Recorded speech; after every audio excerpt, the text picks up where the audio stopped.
también pensé, ¿cómo es que podemos seguir viviendo en este mundo cruel? Donde ya todos estamos cansados de que hasta ahora no haya habido un cambio, de que tenga nuestro destino en sus manos quien tiene el poder. Donde la gente cierra ya los ojos pues no quiere ver. Unos los cierran para ver más claro el amanecer. Donde la gente cierra ya los ojos pues no quiere ver. Porque solo vemos en ríos y mares la sangre correr.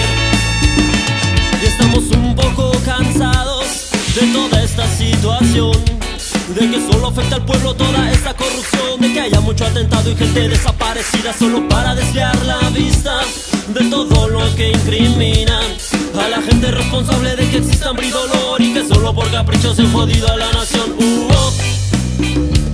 No, no, no, no, no, no. Ya no podemos seguir viviendo en este mundo cruel, donde la gente cierra ya los ojos pues no quiere ver. Unos los cierran para ver más claro el amanecer. Porque solo vemos en ríos y mares la sangre correr.